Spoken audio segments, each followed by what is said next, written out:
Okay, so I ran across this case because of A.R. Hayes, actually. He mentioned it in a video saying it was something super messed up going on in Kentucky. And I looked it up and I found some interesting things, to say the least. It is super, super tragic. Like, really sad. So, who is Amber Spradlin and what happened to her? Amber was 38 years old at the time of her death, which was June 18th, 2023. Now, I've heard it was in the early hours of June 18th. I've also heard it's in the early hours of June 19th. So I don't know if it was... I'm honestly not... I'm not 100% sure. Because I saw contradicting things on that. But I know she went out one of those nights. It would have either been the night of the 17th or the night of the 18th. Okay. Because I probably, if I dug a little bit harder, I probably could have found out, but it's not super important to the story. And we can sort that out later. But anyway, she went out. Well, first I want to say who she is. Amber Spradlin was somebody who experienced a lot of tragedy in her younger life. Her mother was murdered in 1989, and it was an unsolved case. Her sister was in a car wreck and died in 1996, and then she was on her own. I'm not sure what happened to her father, but she was on her own. Her family passed. So her grandparents actually raised her. And once she was an adult, her grandparents couldn't take care of themselves anymore. So she spent her whole adult life, until like 37 basically, caring for her grandparents. Jeez. She had no life outside of that. Yeah, that's awful. So... Like, that's an awful situation to be put in after losing your closest family members and then feeling like you're obligated to be that person. Yeah, and from all accounts, it sounded like she wanted to be that person. She did it because she wanted to take care of them and repay them for them raising her. And it may have been something that she was happy she did. I don't know. From what I've heard from family, she sounded like an incredible... kind, generous person. But unfortunately, at the time of her death, her grandparents had passed away, and she had been living on her own. She bought her own home and had been living on her own for less than a year. She got a job at the Brick House, which was a restaurant. She was a hostess there, and apparently made friends with her boss, because that night, her and her friend, Roy Kidd, went out to, it's called something Inn. I'm trying to find it in my notes, because I was just going off memory here, because I've been looking into this case like crazy. But, it was something in Brick House. It was the Seasons Inn. Okay. So she, after work... that night of like I think it's the 18th, her and her friend Roy Kidd go out, and also her boss. Okay.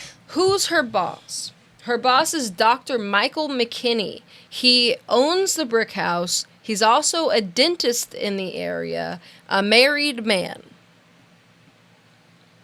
So they all go to the Seasons Inn, and from what I can assume, from what I've heard, is that place, like this hotel, has like a restaurant and bar.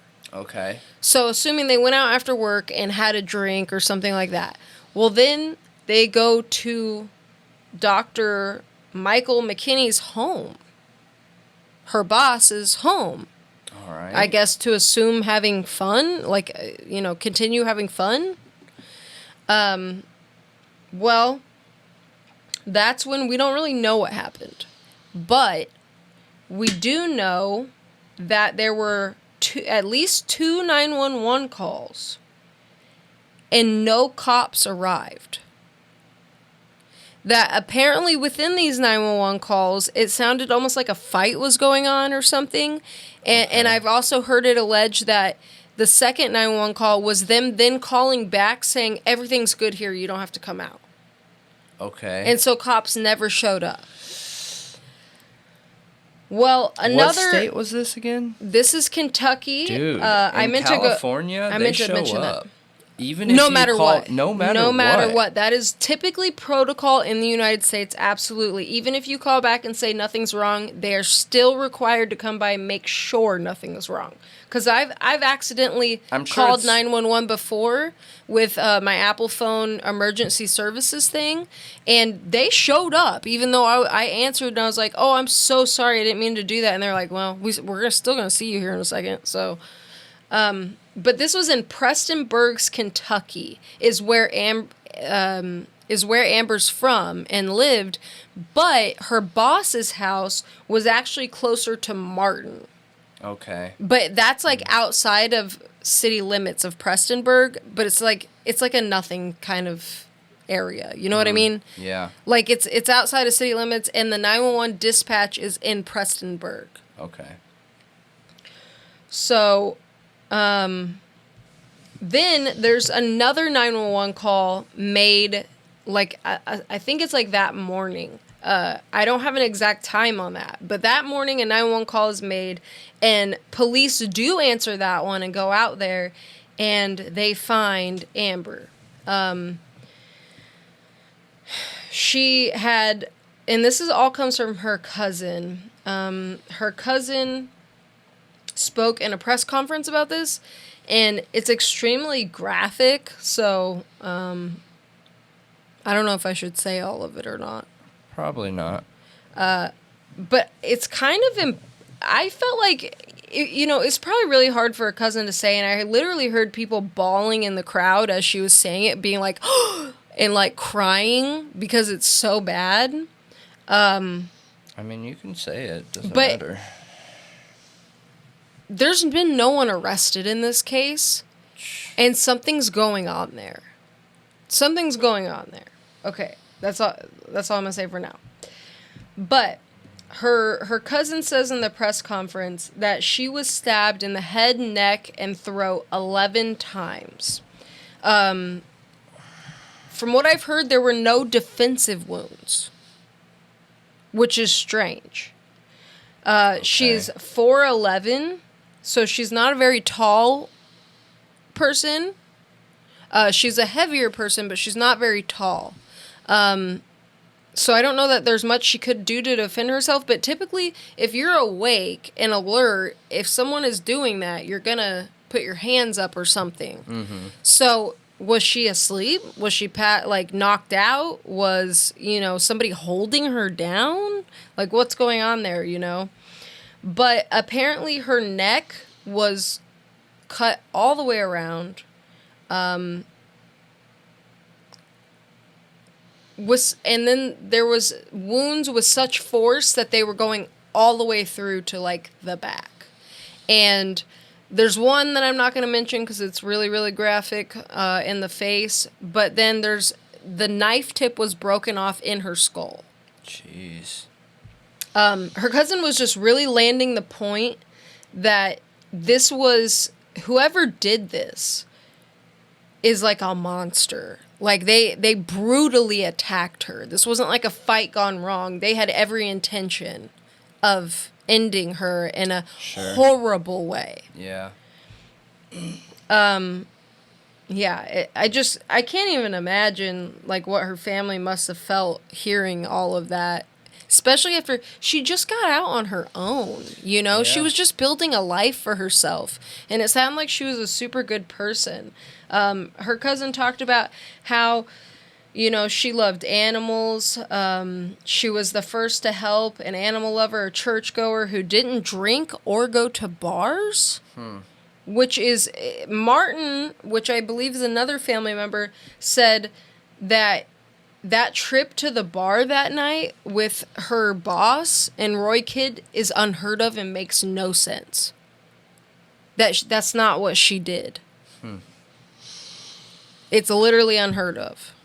Wow. Yeah. Weird. But maybe she was trying to get out of her comfort zone. You Could know? be. And the one time she does it, something bad happens, which is horrible. Horrible. But she was, on her Facebook, it says she's a cat mom, a music lover, a world traveler. She was single, and her cat's name were Sadie and Twinkles. Super cute names. But anyway, the lawyer came up and started asking questions in this press conference, because the real question is, why did nobody show up to this home when a 911 call was made? Why did nobody show up? What's going... So we know from what the police have said that her boss was there, her friend was there, Roy Kidd, and 2 other people. Also, her boss is married. Was one of those other 2 people his wife? Was one of them his child? Family of 3? I don't know. This sounds like super oddly similar to my next story. Really? Mm-hmm. It's not the same thing. Well, he's a local business owner and a dentist, and it sounds like he lives in a very affluent neighborhood. Okay. I mean, that doesn't give you the green light to commit crime. No, but I'm almost wondering, because no one's been arrested. They have not announced even a suspect or anything.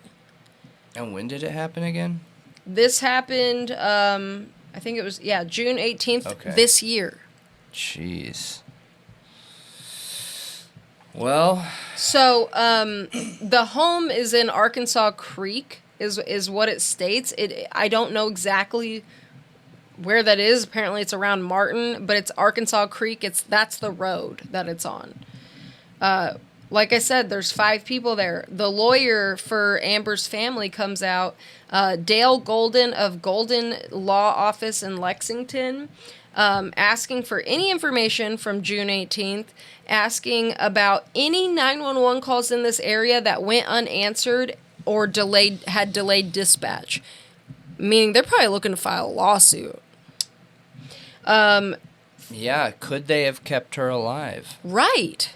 3, transfer of 911 calls to the city from the state. So here's what the real deal is with the 911 call.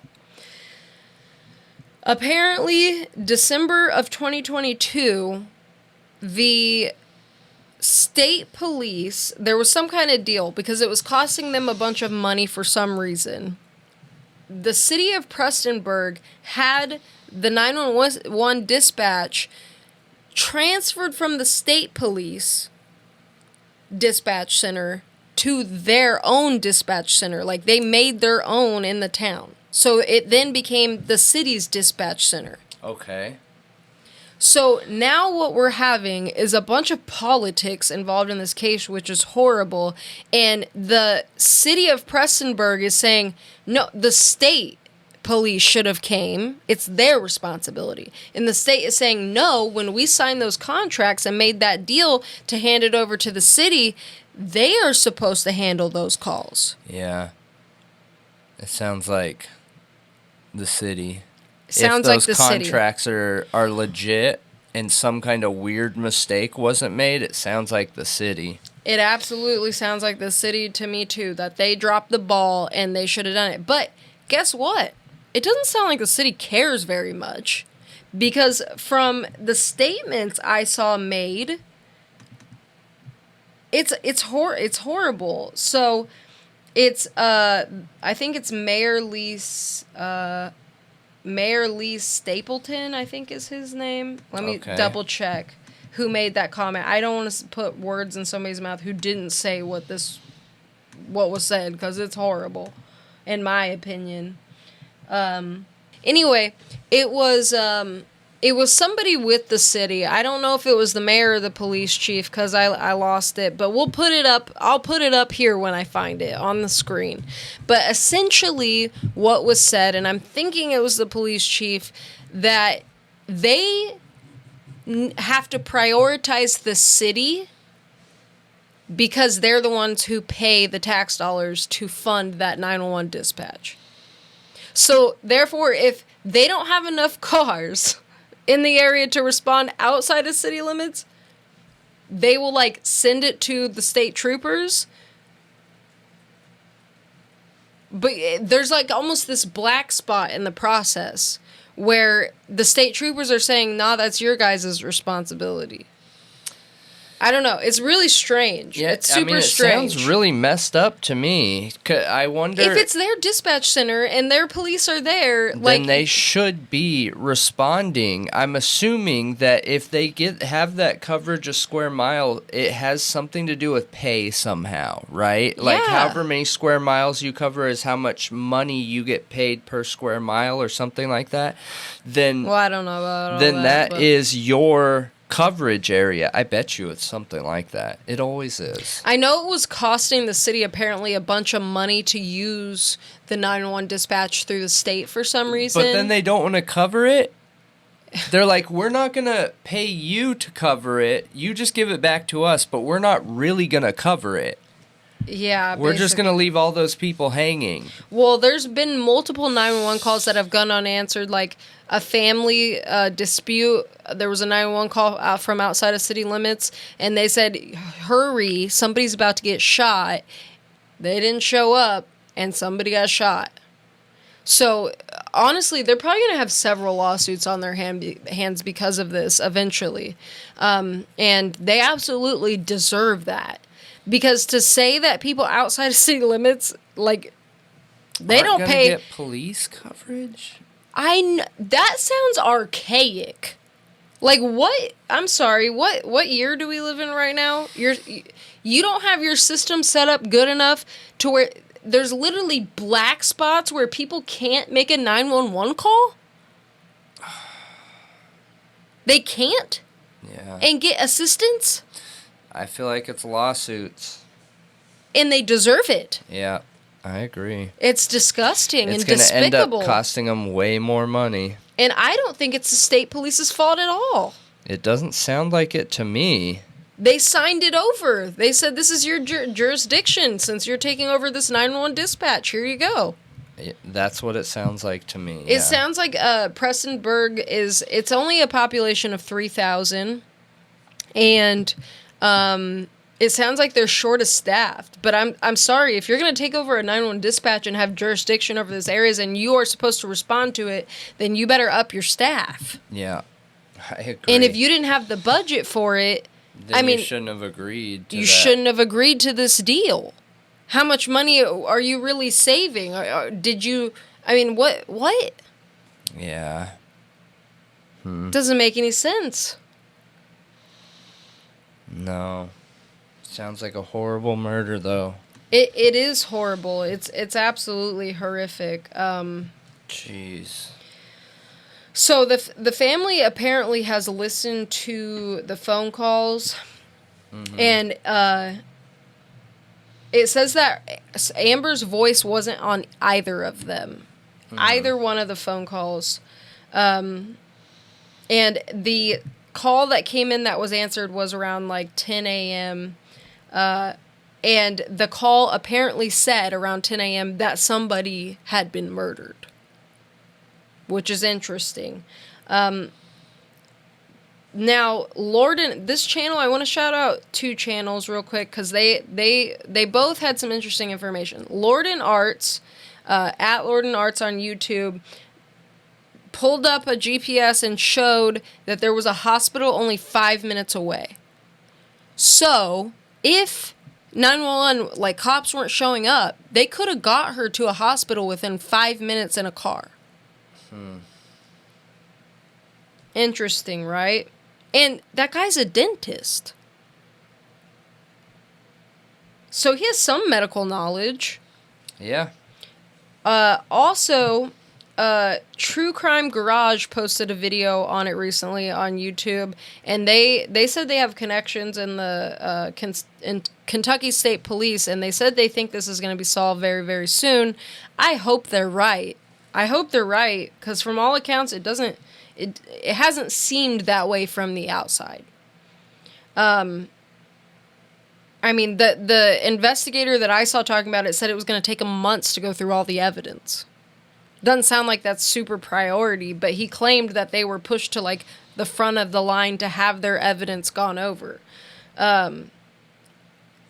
So, I don't know. I don't know about that. We'll see, I guess. But they did say they've been getting a ton of, like, the Kentucky State Police have been getting a ton of false leads. So they've been going on dead end after dead end because of, there's been protests in this town. There's been all kinds of issues in this town because of this case. So there's a lot of talk. It's a tiny town. They're talking a lot, and they've gotten a ton of false leads that have sent them on goose chases that didn't amount to anything. So they literally made a statement like, please only, like, relevant information be called in. I know that the family is asking for donations to go to their local animal shelter. There's a scholarship in her name formed from, like, the school that she went to. And it's really, really sad that this could happen in this year. You know what I mean? And like, where we're at. Show up. And police don't show up. That's terrifying. I would be terrified if I live in this area. Yeah. I would be super concerned. And like, I saw people were protesting about Amber's murder, but you guys need to be out protesting in the streets about the 911 call system. It just needs to be moved back to the state police. I agree. It doesn't make sense. It's really gross that they did it because of money, and then they're not going to offer 911 coverage, but then not give it back to the state police. Exactly. Gosh. And what's going on in this home? So I know that essentially they're dealing with people who don't want to talk, is what's going on. And Okay. they did have somebody that they said they couldn't get a hold of, and they left it totally vague, that they couldn't get a hold of, but that came forward. But this person wasn't a person of interest. Okay. Like, that's all we got. And we know the man's home this happened at. This happened in somebody's house. Like, if we were, like, think you're sitting at home and you have people coming over, hanging out, and one of them gets murdered. Like, how many people do you think it could be? You just arrest all the people there and start putting them through interrogations. Yeah. That's what should have happened. I have no idea what happened, to be honest. I don't think anybody knows for sure. But I see a lot of people alleging a possible cover-up because this guy's very affluent in the area. I don't know about the local police, but I don't think the state police are involved in that. And they're who is investigating the crime. And the family is super confident in the state police. So the state police are investigating, not even the city? From what I'm seeing, the city literally flat out refused? I don't know if the city flat out refused, but I know the state police have taken the lead on the case. If I was state police, I would have too. I'd have been like, you guys are imbeciles. You suck. Yeah, what are you doing? What are you doing? That is my main question, is how can you think it's okay for people to go without emergency services? That's okay. And you're talking about bouncing their 911 call around to other places, hoping somebody else will pick it up or something? And then what? It gets bounced back to you because they're like, this isn't in our jurisdiction. Here. That's yours.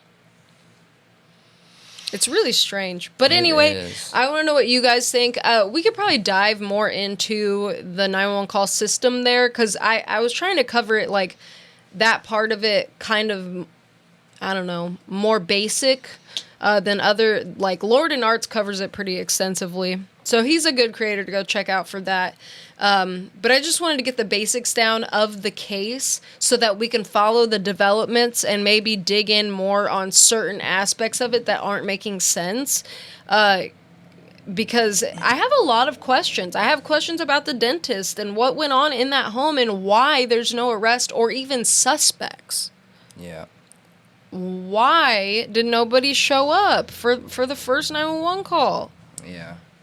Especially when they supposedly they heard an altercation. That is super shady. Mm-hmm. But I don't know. Let us know what you think.